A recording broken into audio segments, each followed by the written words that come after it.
안녕하세요. 저는 40대 초반의 여자입니다. 고등학교 때 저에겐 정말 친한 단짝 친구가 있었어요. 신기할 정도로 3년 내내 같은 반이었는데 대학교에 진학하면서부터 조금씩 생활 방식이 달라지기 시작했어요. 어디야? 나 독서실. 잠깐 안 나올래? 나 알바비 받았어. 밥 사줄게. 오늘은 안 될 것 같은데. 친구는 바로 대학에 진학했지만 저의 모의고사만큼 수능 성적이 안 나오는 바람에 재수를 결정했거든요. 그때부터 조금씩 타이밍이 어긋나면서 제가 대학에 진학한 후에도 1년에 2번을 겨우 볼까 말까 하게 됐죠. 그러다 제가 대학에 졸업할 즈음 친구가 결혼한다는 소식을 전해왔어요. 대학 내내 사귄 그 남친이랑? 제가 묻자 친구가 얼굴을 붉히며 그러더라고요. 아니, 나 갈아탔어. 친구는 1년 먼저 졸업을 해서 사회초년생으로 고생을 하던 때였고, 저는 졸업반으로 취업 준비로 바쁘다 보니 1년 가까이 만나지 못하고 있었거든요. 언제? 환승. 야, 전 남친을 너무 오래 만났잖아. 이미 좀 시들했는데 계속 만나다 보니까 그렇게 된 거지. 하여튼 은근히 남자가 끊이질 않아. 부럽냐? 그래, 부럽다. 사실 전 대학에 1년 늦게 들어간 탓에 대학 시절 내내 마음이 조급했거든요.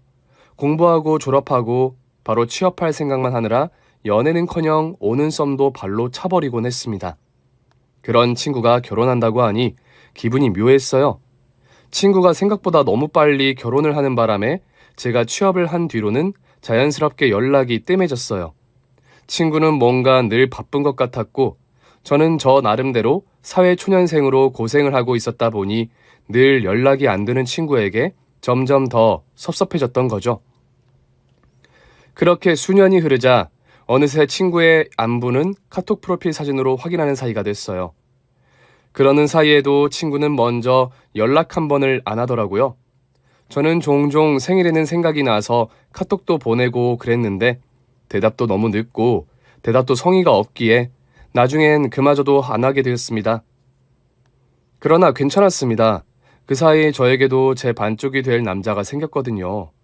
그는 저의 팀장이었는데 처음엔 카리스마가 넘치다 못해 좀 무섭다 싶을 만큼 저돌적인 사람이었는데 일을 너무 잘해서 욕을 하다가도 수긍할 수밖에 없는 상사였습니다. 우리 팀장님 최연소 팀장인 거 알아요? 그럼 몇 살인 거예요? 우리랑 나이 차이 별로 안 난대요. 진짜요? 엄청 차이 나는 줄 알았는데? 우리 다 깜빡 속았잖아요. 실력이 너무 좋아서 초고속 승진했대요. 대박. 그러던 어느 날이었습니다. 오늘 야근할 수 있으신 분 있으십니까? 퇴근을 30분 앞두고 떨어진 팀장의 질문에 모두 눈치만 보고 있었습니다. 다들 어려우신가요? 너무 조용한 분위기가 어색해서 저는 저도 모르게 손을 번쩍 들고 말았습니다. 야근하면 맛있는 거 사주시나요? 그러나 제 질문에 팀장은 어이가 없다는 듯 저를 볼 뿐 대답이 없었습니다. 덕분에 팀원들은 숨조차 제대로 못 쉬고 있었어요. 저는 슬그머니 손을 내리며 말했습니다. 저 가능해요. 제가 하겠습니다. 그러시죠. 팀장의 대답은 그게 다였습니다. 저는 그날 남아서 팀장이 시키는 프레젠테이션을 수정하느라 고군분투했고 팀장은 맛있는 저녁은커녕 아예 저녁 자체를 잊은 눈치였어요. 비로소 프레젠테이션이 완성되어 팀장에게 보낸 순간 제 배에서 꼬르륵 소리가 나고 말았죠. 사무실 안에는 저와 팀장뿐이었어요. 꼬르륵 소리는 왜 그렇게 크게 나던지 저는 민망함에 자리에서 일어났습니다. 팀장님, 저 할 일 다 끝났으면 가보겠습니다. 수고하셨어요. 인사를 하고 사무실을 나가려던 그때였습니다. 근데 그냥 갑니까? 네? 맛있는 거 사달라면서요. 저는 화들짝 놀라고 말았죠. 아, 그게 사달라는 게 아니라 혹시 사주시나 하고. 팀장은 이내 겉옷을 들고 일어나더니 제 앞을 가로질러 엘리베이터 버튼을 눌렀어요. 맛있는 거 사주려고 뭘 안 시킨 건데 제가 센스가 없었네요. 간식이나 커피라도 좀 시킬 걸 그랬어요. 그런 거 먹으면 입맛 없을까 봐 그랬어요. 미안해요. 그러더니 팀장은 어느 틈에 예약한 건지 고급 오마카세로 저를 데리고 갔고 저는 팀장과 둘이 오붓하게 맛있는 저녁을 먹었습니다. 팀장은 저를 집 앞까지 데려다 주었고 그때부터 좀 묘한 기류가 흐르기 시작했어요. 그리고 1년 뒤 저는 그에게 프로포즈를 받았습니다. 제가 왜 좋았냐고 물으니 남편이 그러더라고요. 난 뭐든 이끌어가는 걸 좋아하는데 잘 따라와주는 당신이 좋았어. 난 잘 따라와주기만 하면 잘해줄 자신이 있었거든. 왜 1년 전에 내가 어리다는 게 알려지면서 팀원들이 은근히 내 말을 안 듣던 때가 있었어. 근데 당신은 내가 민망할까봐 기꺼이 야근도 해줬잖아. 그날 바로 반한 것 같아. 평생 보고 싶은 사람이 될 거라는 예감이 들었어. 좀 특이한 프로포즈였지만 남편답다 싶었어요. 그즈음 남편은 또 한 번의 초고속 승진을 앞두고 있었습니다. 남편이 승진 후 해외 근무를 할 예정이라 결혼을 좀 서둘렀어요. 상견례를 하는데 시어머니께서 너무 좋은 분이시더라고요. 아유, 둘이 참 잘 어울린다. 제가 많이 부족해요. 우리 장남이 골랐으니 내가 뭐 토달 게 없지. 그럼 우리 형 안목은 최고지. 문제는 그 상견례장에 고등학교 때 단짝이었던 제 친구가 와 있었다는 겁니다. 저는 처음 보자마자 놀라서 아는 척을 하려고 했는데 친구가 쌩하니 눈을 피하더라고요. 친구는 제 시동생이 될 사람의 아내였어요. 그제야 결혼식 때 본 신랑의 얼굴이 기억나더라고요. 재수씨, 많이 드세요? 네, 아주버니. 결혼 축하드려요. 저희 아내 잘 부탁드립니다. 손이 똥서지만 결혼 선배시잖아요. 그럼요. 그래도 손이 똥서신데 제가 잘 모셔야죠. 그래, 당신이 잘 모셔. 형수님, 저도 잘 부탁드려요. 그래, 다들 형수님으로 깍듯하게 잘 모셔. 그런데 어쩐지 친구도 그렇고 시동생도 시어머니도 제 남편에게 꼼짝을 못하는 분위기더라고요. 자꾸 저를 모시라고 하질 않나 분위기가 좀 독특하다 싶어 남편에게 물었습니다. 자기야, 근데 왜 자기네 식구들이 자기한테 꼼짝을 못하는 것 같지? 아버지가 일찍 돌아가셔서 내가 사실상 가장이었거든. 어머, 정말? 알고 보니 저희 남편 시어머니의 집부터 동생의 결혼 자금까지 다 해줬더라고요. 시동생 부부는 결혼한 직후부터 시댁에서 합가해 살고 있다고 했습니다. 저는 그제야 친구가 결혼 후 갑자기 연락이 뜸해지고 바빠진 게 그런 이유였나 이해가 되더라고요. 그러나 상견례장에서 저를 모른 척했던 친구의 행보는 이해하기 어려웠어요. 심지어는 상견례가 끝난 뒤에도 친구에게선 별다른 연락이 없었어요. 저도 연락을 할까 말까 하다가 그냥 관뒀어요. 어쩐지 좀 섭섭하더라고요. 남편 앞에서는 깍듯하게 모시겠느니 어쩌니 하더니 뒤에선 아예 모른 척이라니. 친한 친구였는데도 얄미운 마음이 들어 결혼만 해봐라. 내가 형님 노릇을 톡톡히 해주겠다 싶었죠. 결혼 후 얼마 지나지 않아 남편은 해외 근무를 나가게 됐어요. 남편을 보내고 온 날 시어머니께 바로 연락이 왔습니다. 오늘 저녁은 우리 집에서 와서 먹는 게 어떠니? 신랑 보내고 허전할 텐데. 네, 어머니 그럴게요. 시어머니께서 부르시기에 갔는데 저녁 준비가 하나도 안 돼 있는 겁니다. 예, 넌 왜 이렇게 늦게 오니? 같이 저녁 먹기로 했으면 빨리빨리 와야지. 네 동서도 이제야 오고 뭐 어쩌라는 거야? 아, 저 퇴근하고 바로 온 건데. 얼른 들어가서 밥 차려. 돌변한 시어머니의 태도에 당황한 것도 잠시. 저는 일단 부엌으로 갔습니다. 불쑥 아직 비행기 안에 있을 남편이 생각나더라고요. 부엌에 들어가 보니 동서가 된장찌개를 끓이고 있더라고요. 동서, 난 뭐 할까? 동서는 그제야 제가 온 걸 본 모양이었어요. 하실 거 없어요. 지금 막 퇴근하신 거 아니에요? 좀 쉬고 계세요. 그러나 동서 역시 아직 블라우스 차림에 화장도 지우지 못한 모습이었습니다. 블라우스 아래를 보니 바지만 고무줄 바지로 급히 갈아입은 건지 블라우스를 제대로 바지 안에 넣지도 못했더라고요. 그 모습을 보는데 왜 그렇게 제 마음이 짠하던지 저는 동서를 옆으로 밀어내며 말했습니다. 가서 화장도 좀 지우고 옷도 좀 편하게 입고 와. 나야 집으로 가서 갈아입으면 되지만 동서는 여기가 집이잖아. 동서가 썰고 있던 팔을 대신 썰려고 칼로 손을 뻗는데 동서가 저를 획 밀치더라고요. 저리 가세요. 갑자기 날카롭게 말하는데 너무 당황스러웠습니다. 그런데 그때 시어머니가 기다렸다는 듯이 부엌으로 들어왔습니다. 니들 뭐하냐? 지금 시어머니 앞에서 싸우고 있는 거야? 어머니, 그런 게 아니라 형님, 제가 죄송해요. 동서는 이상하리만큼 저자세였고 시어머니의 돌변한 태도 역시 이해할 수 없었습니다. 시어머니는 저를 위아래로 흘겨보며 말했습니다. 내가 떠받드는 게 내 아들이지 너는 아니잖아. 그렇게 이상하다는 듯 쳐다보지 말고 얼른 밥이나 차리라고. 식사를 마친 뒤에도 시어머니는 물론 시동생까지 치울 생각을 하지 않더라고요. 동서는 익숙한 듯 설거지를 시작했고 이번에도 제가 하겠다고 했지만 동서는 말없이 자리를 비키지 않았습니다. 전 얘가 정말 왜 이러는 건가 싶었어요. 그래도 고등학교 때 가장 친한 친구였는데 이렇게까지 고약하게 굴 건 또 뭔가 싶더라고요. 그렇게 남편이 해외로 간 사이 시어머니와 시동생의 태도는 돌변해버렸고 동서는 그런 두 사람의 모습이 익숙하다는 듯 집에서 마치 일하는 가정부처럼 살더라고요. 이후로도 시어머니는 툭하면 저를 불러 저녁을 차리라고 했고 시동생은 저를 보면서 인사는커녕 한쪽 입꼬리만 위로 올린 채 비웃는 듯한 표정을 짓곤 했습니다. 하루는 저에게 그러더라고요. 형수, 왔으면 인사부터 해야지. 사람이 그러면 쓰나?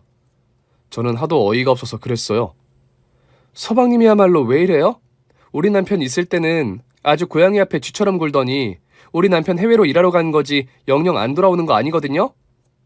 저는 이런 상황을 남편에게 말할까 말까 고민하다가 그만두었습니다. 해외 나가서 고생하는 사람한테 투정을 부리고 싶지 않더라고요. 저야 뭐 따로 사니까 덜했는데 솔직히 동서가 자꾸 마음에 걸리긴 하더라고요. 그러던 어느 날이었습니다. 시어머니에게서 또 연락이 오더라고요. 사실 그즈음 저는 집에 있을 땐 일부러 휴대폰을 잘 안 봤어요. 시어머니한테 연락이 하도 오기도 했고 막상 보면 모른 척도 못하겠기에 일부러 벨소리도 무음으로 바꿔놓곤 했습니다. 그런데 하필 휴대폰을 잠깐 보려는 순간 시어머니에게서 또 연락이 오기 시작한 겁니다. 부재중 통화가 무려 30통이 넘더라고요. 예, 네 남편이 실종됐다는구나. 네? 넌 내 연락도 계속 안 받더니 회사에서 온 연락도 안 받는 거냐? 내 연락 안 받으려고 아예 휴대폰을 안 보고 있는 건 아니고? 부재중 통화를 확인해 보니 시어머니에게서 온 건 10통 정도, 나머지 20통은 국제 전화였더라고요. 믿을 수 없는 사실에 시댁을 갔을 때 동서의 얼굴엔 큰 멍이 들어 있었습니다. 그러나 남편의 실종 소식으로 인해 정신이 하나도 없었어요. 도대체 어떻게 된 거니? 네 남편이 왜 실종이 돼? 저도 모르겠어요. 며칠째 연락도 안 되고 집에도 없대요. 마지막으로 찍힌 CCTV 영상은 도로에서 찍힌 건데 그 후로 차도 남편도 발견이 안 되고 있대요. 회사에도 안 나오고 있고요. 죽었나 보다. 어머니 무슨 말씀을 그렇게 하세요? 외국에 나간다고 할 때부터 불안했어. 총기도 자유로 소지하는 곳 아니야? 비싼 차 타고 돌아다니니 누가 납치라도 한 거겠지. 시어머니는 마치 남의 얘기를 하듯 그렇게 말했고 저는 시어머니의 말을 도저히 더 듣고 있을 수 없어서 집으로 돌아왔어요. 그러나 한 달이 지나고 두 달이 지나도 남편에게선 어떠한 소식도 없었습니다. 그러던 어느 밤 전화가 오기에 보니 동서더라고요. 그동안 한 번도 먼저 연락이 없던 애가 웬 연락인가 싶어 일단 받았습니다. 그랬더니 다 죽어가는 목소리로 배가 아프다는 거예요. 시댁에 가보니 시어머니도 시동생도 없더라고요. 일단 저는 동서를 업고 병원으로 뛰어갔습니다. 그런데 병원에 도착한 동서가 그러는 거예요. 형님, 나 좀 몰래 병원에서 빼주세요. 동서가 쓰러지기 며칠 전 그날도 전 없는 힘을 쥐어짜 회사에 나갔어요. 일을 하고 있는데 대표님의 호출을 받았죠. 상심이 크시죠? 제 부장 제가 정말 아끼는 유능한 친구였습니다. 네. 일머리도 좋고 능력이 뛰어난 친구라 전례 없는 승진까지 시켰는데 도대체 이게 무슨 날벼락인지 모르겠습니다. 회사에서 보내는 해외 근무에서 생긴 일인 만큼 회사에서 최대한으로 보상을 해드리려고 합니다. 보상이라뇨? 무슨 보상을 해요? 저희 남편 아직 안 죽었어요. 그냥 실종 상태인 거잖아요. 그렇긴 하지만 이제 수사도 거의 마무리 단계인 것 같더라고요. 말도 안 돼요. 차도 안 나오고 사람도 안 나왔는데 마무리를 하면 어떡해요? 이게 참 외국에서 벌어진 일이라 저희가 직접 개입할 수 있는 일이 많지가 않아요. 제가 가볼게요. 제가 가서 직접 확인해야 믿을 수 있을 것 같아요. 정 원하시면 회사 차원에서 경비와 숙소까지 모두 지원하겠습니다. 다만 퇴직 처리는 해야 할 것 같습니다. 그래야 그 자리에 새로운 사람을 뽑을 수 있어서요. 퇴직이라니요? 휴직이 아니고요? 회사 원칙상 휴직 상태에서는 새 사람을 뽑을 수가 없습니다. 그래도 이건 아니죠. 우리 남편이 아직 살아있을 수도 있는데. 그렇게 억지도 써봤지만 소용이 없었어요. 남편이 실종된 지 반년 가까이 돼가고 있었고 회사의 상황을 이해하지 못하는 건 아니었습니다. 결국 남편의 자리엔 새로운 사람이 들어왔고 저는 도저히 그 상황을 견딜 수 없어 휴직계를 제출했어요. 그리고 그날 거짓말처럼 남편의 부고 소식이 날아왔어요. 시신이 외딴강에서 발견됐고 차 역시 발견됐다는 이야기였습니다. 그날 이후 시어머니와 시동생의 구박은 더 심해졌어요. 툭하면 시댁으로 오라던 연락은 우리 집에 아무 때나 쳐들어오는 것으로 바뀌었어요. 그렇게 와서는 밥을 달라, 차를 달라, 비싼 케이크를 사오라는 둥 요구도 가지각색이었습니다. 곧 시신이 한국으로 이송될 거라는 이야기를 들은 뒤 저는 망연자실해 있었습니다. 물론 남편이 실종된 지난 몇 달간 수없이 각오한 일이긴 했어요. 실종 기간이 너무 길어지고 있었으니까요. 그렇게 수도 없이 생각했는데도 현실이 되자 도저히 받아들일 수가 없더라고요. 밤새 자다 깨다 남편이 온 뒤에 진행될 장례를 생각하니 또 멍해졌습니다. 시어머니에게 전화도 걸었어요. 어머니, 장례에 불러야 할 친척분들은 어머니께서 불러주실 거죠? 그걸 왜 내가 불러 네 신랑인데? 그런데 전화를 받은 시어머니의 주변이 너무 시끄럽더라고요. 어머니 지금 어디세요? 내가 너한테 그런 것까지 보고해야 하니? 이제 네 신랑도 없으니 내가 네 눈치를 볼 이유가 더더욱 없잖니. 그러고는 전화를 거칠게 끊어버리시더라고요. 도대체 자신을 부양하던 큰아들이 죽었다는데 어딜 가 있는 건가 싶고 급한 대로 동서에게 전화를 걸었지만 연락이 닿지 않았어요. 시동생에겐 어쩐지 연락이 하기 싫어서 고민하다가 그대로 잠이 든 거였어요. 형님. 동서가 다 죽어가는 목소리로 전화를 걸어왔습니다. 너 왜 그래? 그 순간 전 제 오랜 친구를 걱정하는 마음으로 물었습니다. 배가 너무 아파. 서방님은 없어. 어머니도 아까 둘이 어딜 나간 것 같은데. 뭐 잘못 먹은 거야? 너무 아파. 저는 일단 시댁으로 달려갔습니다. 현관문을 열고 들어갔을 때 동서는 현관까지 기어 나온 건지 문 앞에 쓰러져 있었어요. 동서, 괜찮아? 저는 동서를 업고 인근 병원 응급실로 뛰기 시작했습니다. 어디서 그런 초인적인 힘이 나왔는지 모르겠어요. 동서는 응급처치를 받았습니다. 독성 물질이 체내에 계속 쌓여온 것 같은데 도대체 어떤 물질인지 아직은 모르겠네요. 네? 웬 독성 물질이요? 스스로 먹은 거라기엔 오늘 먹은 건 소량인데 이게 아무래도 체내에 쌓이면서 문제를 일으키는 독인 것 같아요. 일단 성분 분석에 들어갔습니다. 동서는 진통제를 맞은 뒤 겨우 잠이 들어 있었고 그때 마침 동서의 휴대폰으로 시동생에게 전화가 오더라고요. 여보세요?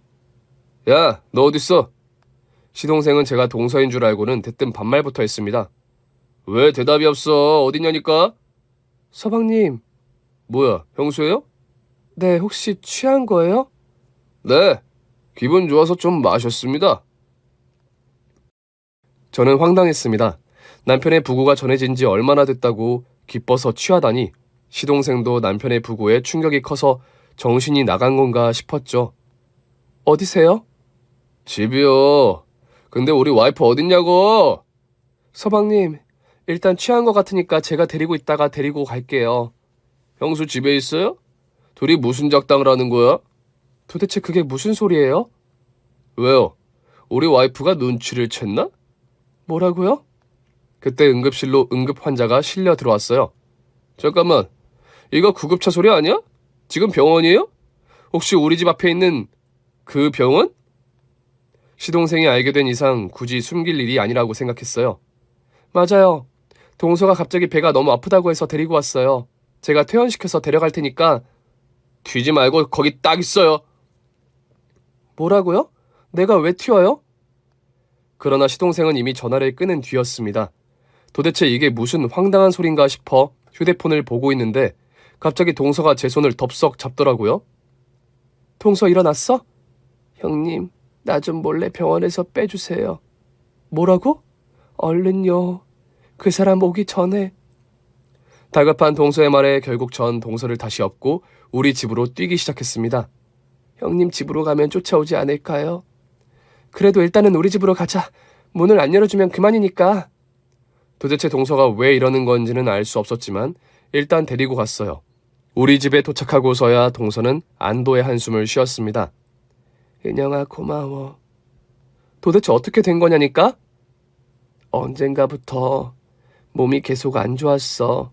자꾸 힘이 없고 회사에서도 갑자기 정신을 잃는 일도 생기고. 병원에는 가봤어? 가봤는데 병원에서도 이유를 모르겠다고 하더라고. 근데 왜 아까는 병원에서 빼달라고 한 거야? 서방님을 피한 거야? 동서는 갑자기 눈물을 흘리기 시작했습니다. 너 도대체 어떻게 산 거야? 미안해. 결혼한 다음부터 너무 힘들어서 너한테 연락할 여유가 없었어. 도대체 뭐가 어떻게 된 건데? 동서는 저에게 그간의 이야기를 들려주었습니다. 결혼을 했는데 시어머니가 보통 표독한 게 아니더라고. 남편이 능력이 없어서 신혼집을 따로 구할 수가 없어서 합가를 할 수밖에 없는 상황이었어. 너도 상견례 때 어머니 봤지? 얼마나 착한 척을 하는지. 나한테도 그랬어. 아주버니 앞에서는 세상에 하나밖에 없는 천사처럼 군다니까.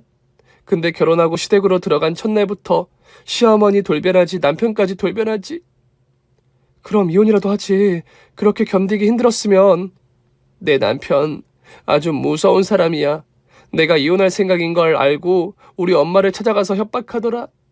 뭐? 서방님이? 응. 엄마한테 내가 단남자가 생겨서 이혼하자고 한다고. 한 번 더 이혼 소리 꺼내면 줄초상을 치를 줄 알라면서 우리 엄마를 협박하고 온 거야.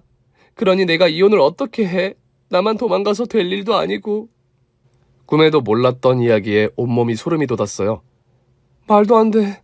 어떻게 자기 와이프한테. 나 벌 받았나 봐.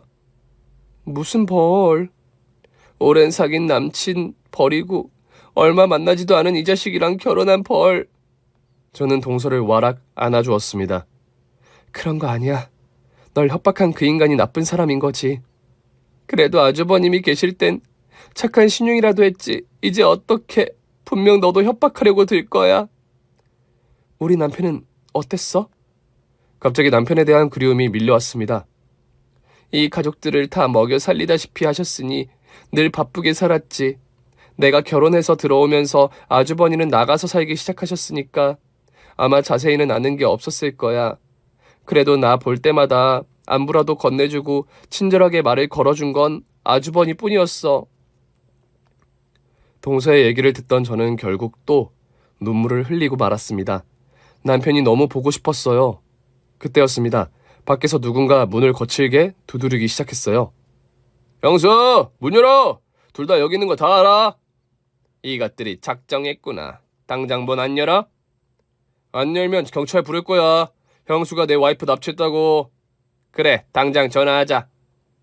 동서의 얼굴은 다시 하얗게 질려버렸고 저는 일단 경찰에 신고했어요. 지금 집 밖에 무단 침입을 하려는 사람들이 와 있어요. 혹시 어떤 관계시죠? 시어머니랑 서방님이요. 예? 그런데 무단 침입 맞습니까? 네, 맞다니까요. 빨리 좀 와주세요.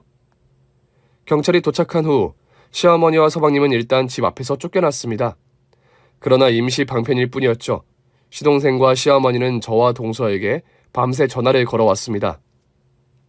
연락이 온 증거를 남기기 위해 무음으로 돌려놓았지만 정말 무서울 정도로 전화를 계속하더라고요. 다음날 아침 병원에서 연락이 왔어요. 동서의 몸에서 발견된 독을 찾았다는 얘기였습니다. 저랑 동서는 주변을 살피며 조심스럽게 병원으로 향했습니다. 환자분 몸에서 독이 오랜 시간 쌓여왔어요. 어제 임시로 해독을 하긴 했지만 그 정도로는 지금까지 쌓인 독이 다 해결되진 못해요. 제가 보기에 이 정도면 꽤 오랜 시간 소량을 계속 섭취하신 것 같아요. 저는 너무 놀라서 동서에게 물었어요. 너 설마 일부러 먹은 건 아니지? 아니야, 내가 왜 그걸 일부러 먹어. 저는 동서가 행여나 자신의 상황을 비관해 스스로 독을 먹은 건가 싶어 걱정했거든요. 병원을 나오는데 동서가 번뜩 생각이 난 듯 말했습니다. 맞다. 얼마 전부터 남편이 매일 가져다 주던 게 홍삼액이 있었어. 몸에 좋은 거라면서 웬일로 날 다 생각하나 싶어서 계속 먹었는데 설마 그걸까? 아무래도 확인이 필요할 것 같았습니다. 너 우리 집에 가 있어. 내가 네가 먹던 거 찾아올게. 뭘 어쩌려고. 저는 일단 동서를 우리 집까지 바래다 준 뒤 문을 꼭 잠그고 있게 했어요. 그렇게 시댁으로 가려는데 동서가 불쑥 제 손을 잡더라고요. 찾아올 게 또 있어. 솔직히 그때 전 눈에 뵈는 게 없었습니다.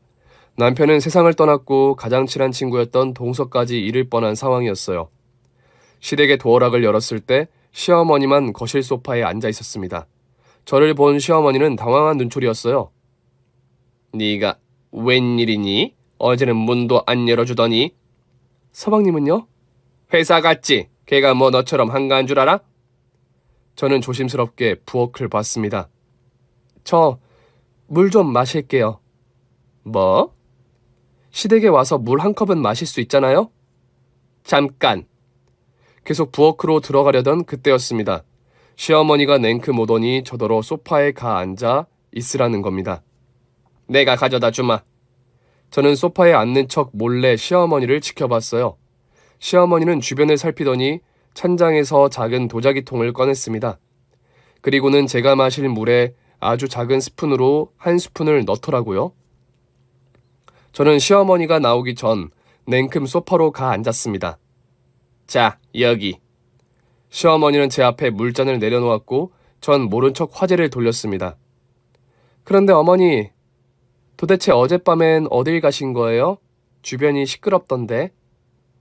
내가 어딜 가든 내가 그것까지 너한테 보고해야 하니? 그러는 너야말로 네 동서를 왜 빼돌린 거야? 네 동서랑 우리 아들은 엄연히 부부관계야. 네가 뭔데 우리를 신고하니? 거긴 엄연히 제 집이니까요. 그게 왜 네 집이니? 내 아들 집이지. 이제 시신만 도착해봐. 사망 신고하고 나면 내 아들이랑 너랑 남남인 거 알지? 그 집은 내놓고 가라. 제가 왜요?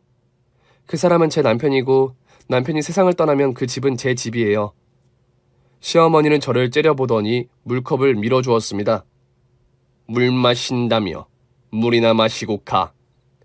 그 순간 버럭 소리를 치던 시어머니가 살해에 들린 건지 기침을 하기 시작했습니다. 저는 시어머니에게 그 물을 건넸습니다. 어머니, 괜찮으세요? 물 좀 드세요. 저는 시어머니의 입에 물을 넣어드리려고 했고 시어머니는 몸부림을 치며 그 물을 마시지 않으려고 했습니다. 겨우 기침을 멈춘 시어머니가 자리에서 벌떡 일어나며 소리쳤습니다. 너 미쳤어? 그 물을 나한테 먹이면 어떡해? 저는 그런 시어머니에게 태연하게 물었습니다. 그 물이 뭔데요? 어머니 저한테 마시라고 가져다 주신 거잖아요. 근데 왜 어머니는 안 되는데요? 뭐? 근데 어머니 방금 몸부림 치시는 바람에 물이 입으로 좀 들어간 것 같은데. 뭐야? 시어머니는 막무가내로 침을 뱉더니 화장실로 달려갔습니다. 저는 그런 시어머니의 뒤에 대고 소리쳤습니다. 어머니, 누가 보면 독이라도 드신 줄 알겠어요. 그러나 여유는 거기까지였습니다. 저는 시어머니가 꺼냈던 작은 도자기 함을 챙긴 뒤 바로 동서의 방으로 들어갔습니다. 전 동서의 말을 떠올렸어요. 은영아, 내 방 장롱 왼쪽에서 두 번째 칸에 USB가 하나 있을 거야. 근데 내가 깊숙이 넣어놨어. 그걸 꼭 찾아와야 해. 저는 막무가내로 동서의 장롱을 뒤졌지만 USB는 보이지 않았어요. 그때였습니다. 너 거기서 뭐하니? 손에 든 건 뭐고? 시어머니는 제가 들고 있는 도자기 함을 매섭게 보고 있었고 저는 결국 동서가 말한 USB를 찾지 못한 채 시어머니와 몸씨름을 시작했습니다. 어딜 가? 비키세요. 너 그게 뭔지 알고 가져가는 거야? 내놔. 그거 내가 먹는 몸에 좋은 가루라고. 그래요? 근데 아까 그 물은 왜 못 드셨는데요? 전 어쩔 수 없이 힘으로 시어머니를 밀친 뒤 시댁을 빠져나왔습니다. 동서가 말한 USB도 못 찾았는데 그 가루라도 반드시 들고 가야 했어요. 그런데 그때였습니다. 제 앞을 누군가가 가로막았어요. 전 심장이 철렁했어요. 시동생인가 싶었거든요. 안녕하십니까? 제 앞을 가로막은 사람은 경찰이었습니다. 남편분 도착하셨습니다. 병원으로 가셨고 유품은 조사로 인해 경찰서에서 보관 중입니다. 계속 전화를 안 받으신다고 해서 직접 왔어요. 그 사람 병원에 왔어요? 네, 직접 확인 좀 부탁드릴게요. 저는 경찰과 함께 병원으로 가서 남편의 시신을 확인했습니다. 정말 남편이 맞더라고요. 제 연락을 받은 동서도 병원으로 달려왔어요. 저는 울다 지쳐 쓰러지듯 주저앉아 있었고 동서는 그런 저를 꼭 안아주었습니다. 그냥 울어. 다 울어. 저는 동서를 끌어안은 채 한참을 울다가 다시 동서의 손을 잡고 경찰서로 갔습니다. 그곳엔 남편이 해외 근무하러 갈 때 들고 갔던 캐리어가 있었어요. 눈물이 앞을 가려서 도저히 못 열겠더라고요. 저 대신 동서가 캐리어를 연 그때였습니다. 남편의 가방 안에서 제가 시댁에서 들고 온 도자기 함과 똑같은 것이 들어있었습니다. 이거? 왜 그러세요? 잠깐만요. 저는 주머니에서 시댁에서 가져온 도자기 함을 꺼냈습니다. 이거 제가 시댁에서 가져온 거예요. 시어머니가 제가 마시려는 물에 탔어요. 성분 좀 확인해 주세요. 남편의 캐리어 속엔 구형 스마트폰과 남편이 쓰던 노트북이 들어있었습니다. 휴대폰에 전원을 눌러보니 그 안에 CCTV 어플이 있더라고요. 이게 뭐지? 눌러봐. 떨리는 마음으로 동서와 함께 CCTV 어플을 눌렀을 때 화면에는 시댁 거실이 보였습니다. CCTV 영상은 수년 전부터 기록돼 있었어요. 가장 오래된 영상 속에는 거실에서 강아지가 있더라고요. 강아지를 키웠었어? 맞아. 아주버니가 오래 키우시던 강아지. 연애할 때 본 적 있어. 맞아, 들은 적 있어. 강아지가 나이가 많아서 자주 아프다고. 그래서 거실에 CCTV도 설치해놨다고. 그때 설치했던 게 계속 있었나 봐. 저랑 동서는 번득 찾아오지 못한 동서의 USB를 떠올렸어요. USB는 못 찾았지만 이게 있으면 증거가 되지 않을까? 세상에, 아주버니는 끝까지 날 도와주시네. 저와 동서는 모든 증거를 근거로 경찰에 사건을 접수했어요. 집에 있던 시어머니는 그 즉시 체포되었고 외근을 나간 서방님은 체포까지 약간의 시간이 더 걸렸습니다. 경찰서에 붙잡혀온 시어머니는 억울하다며 저에게 눈물로 호소했습니다. 이건 다 네 시동생이 계획한 거야. 나더러 행여나 형이 일찍 죽으면 우리는 어떻게 사냐고. 그래서 드러났어. 우리가 늘 네 신랑한테 의지해 살았잖니. 생명보험 든 게 뭐 나쁜 일이니? 근데 왜 어머니 집 찬장에 있던 독약이 이 사람 캐리어에도 있는 건데요? 독약이라니. 몸에 좋은 거라 먹으라고 보낸 거야. 해외 나가서 일하려면 힘들 거 아니니? 마침 도자기 함에 들어있던 가루의 성분 분석이 끝났더라고요. 독이 많네요. 이 독은 천천히 오래 먹어야 체내에 완벽히 흡수되는 독입니다. 바로 들통나지 않으려고 이 독을 택한 것 같네요. 어머, 독이었어요? 아니, 우리 둘째 아들이 나한테 몸에 좋은 거라고 가져다 줬는데 저는 거기에 독이 든 줄은 꿈에도 몰랐어요. 시어머니가 시치미를 떼자 경찰이 물었습니다. 모르셨다기엔 집에도 하나가 더 있던데요. 이걸 평상시에 어떻게 사용하고 계셨습니까? 예? 그게 누가 몸에 좋은 거라고 줘서 가끔 우리 며느리한테도 타주고 그랬어요. 둘째 아드님한테는요? 당연히 타줬죠. 몸에 좋다는데. 그러셨어요? 경찰은 저와 동서가 제출한 남편의 CCTV 영상을 시어머니에게 보여주었습니다. 영상에서 독약은 항상 둘째 며느님에게만 타주고 계시네요.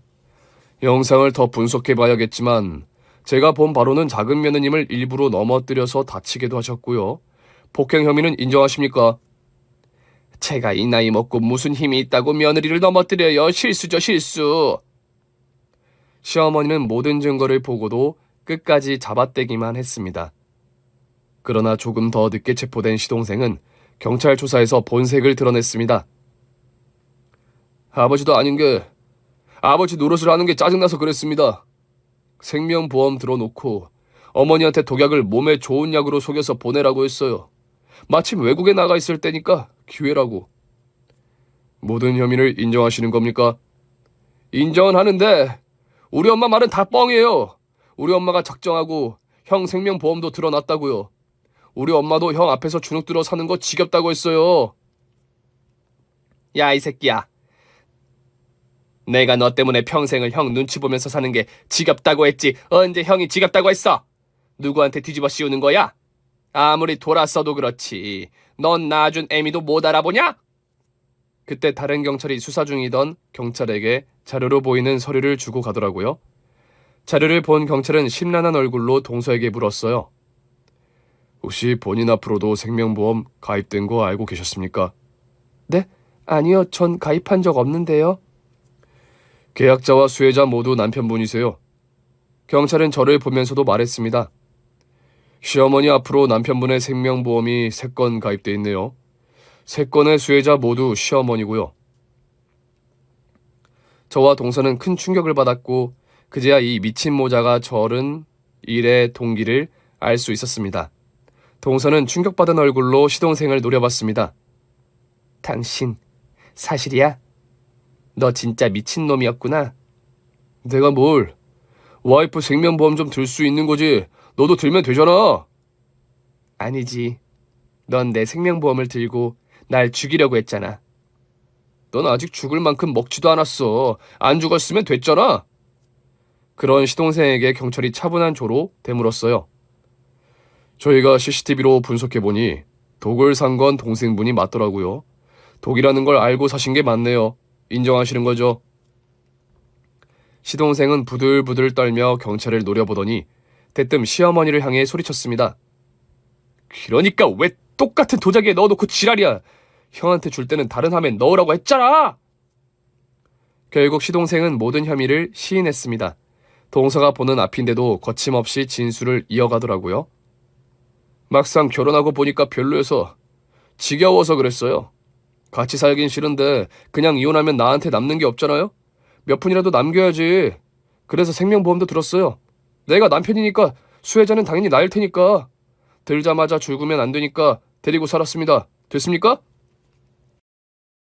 아내분 생명보험을 든 시점이 결혼 전이던데 처음부터 보험금 수령 목적이었잖아요. 이제와 잡아떼봤자 형량만 늘어납니다. 그러자 시동생 대뜸 저자세로 말하더군요. 맞아요. 생명보험금 타기 좋을 만한 만만한 여자로 골랐어요. 듣고 있던 동서는 비통한 한숨과 함께 눈물을 흘렸습니다. 진술을 마친 시동생은 유치장으로 끌려가면서도 시어머니를 향해 또 고래고래 하여튼 엄마는 왜 이렇게 도움이 안 돼? 내가 형한테는 다른 방법 쓰라고 했지. 같은 걸 쓰니까 둘 다 걸린 거 아니야? 내가 널 가엾다고 봐준 게 탈이었지. 너 이 자식 어릴 때 나한테 약속했어 안 했어? 네가 길고양이 데려다가 죽인 날 내가 다시는 이런 짓 하면 가만 안 둔다고 했어 안 했어? 내가 뭐 아직도 앤 줄 알아? 엄마는 뭐 저랬다고 난리야. 엄마도 묵인했잖아. 내가 이렇게 그토록 내버려 뒀잖아. 아우 저 새끼가 진짜.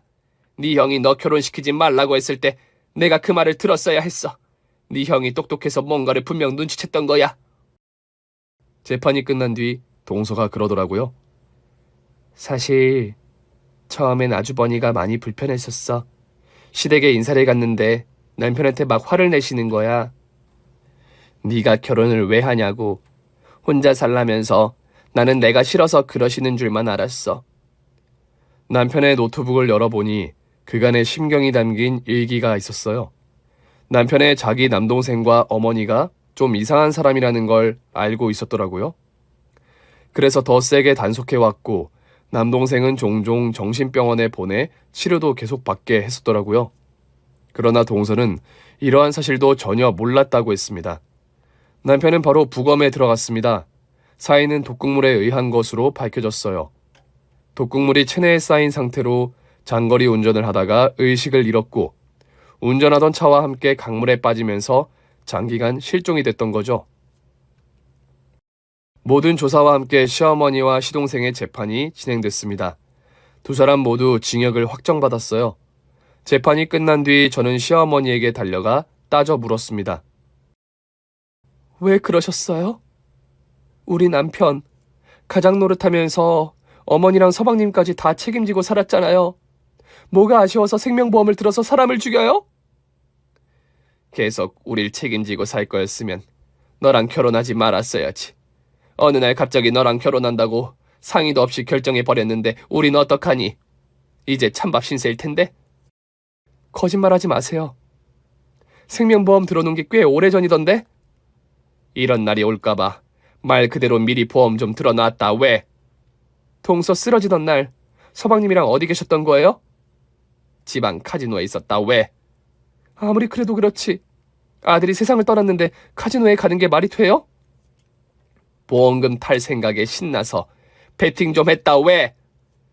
끝내 사이코인 모자와 상식적인 대화는 할 수 없었어요. 시어머니와 시동생은 끝내 미안하다는 말조차 하지 않더라고요. 그럼에도 가족이었다고 기대했던 제가 그들을 끝내 믿어보려 했던 남편이 안쓰럽더라고요. 재판 결과가 나온 뒤 저는 복직했습니다. 남편을 잃은 슬픔도 남편이 당한 배신도 너무 고통스러웠지만 뭐라도 해야 견디겠더라고요.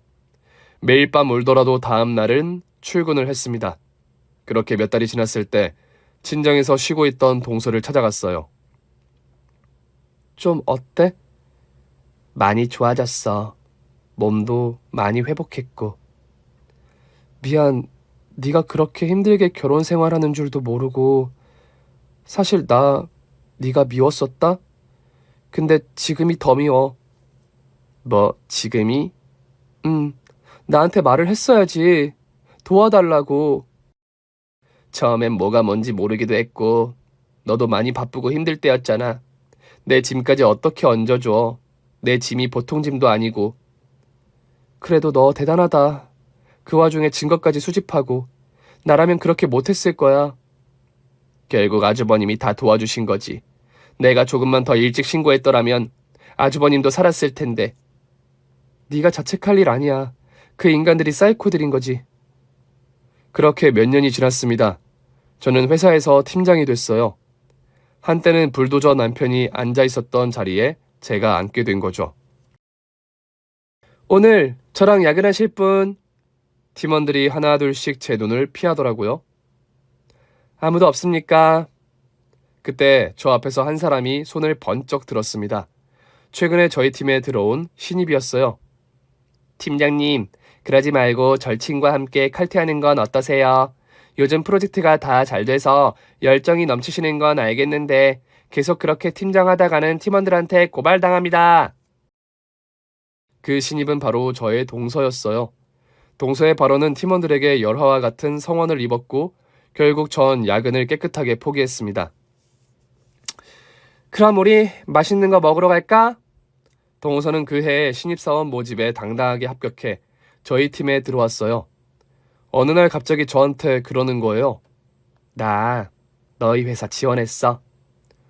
전에 다니던 회사는 어쩌고? 복직 안 하게? 그냥 너랑 가까이 살고 싶어서. 치, 연락 한 번 안 할 때는 언제고. 그러니까 이제라도 다시 가까이 살자. 내가 잘할게. 그렇게 우리는 다시 절친으로서의 삶을 이어가고 있습니다. 얼마 전에 받은 연락인데 그 사이코 모자가 감옥에서도 사고를 치는 바람에 형량이 늘었다고 하더라고요. 저와 동서는 여전히 사이코 모자의 이야기만 나오면 밤을 새워 부들부들 떨며 얘기할 만큼 화가 납니다. 비록 많은 것을 잃었고 여전히 고통스러울 때도 있지만 함께 기억하고 함께 슬퍼하고 또 때때로 함께 웃으면서 앞으로 나아가려고요. 그렇게 우리는 함께 겪었던 고통을 행복의 시간으로 바꾸려고 노력하고 있어요. 계속해서 함께하며 고통은 반으로 줄고 행복은 배가 되지 않을까요? 잃을 게 있으면 또 얻는 게 있더라고요. 저는 저에게 돌아온 절친과 함께 오늘도 작지만 확실한 행복을 쌓아가고 있습니다. 오늘 준비한 사연은 여기까지입니다. 재미있게 들으셨다면 구독과 좋아요, 알림 설정까지 눌러주세요. 그럼 저는 다음 사연으로 찾아뵐게요. 오늘도 건강하고 행복하세요.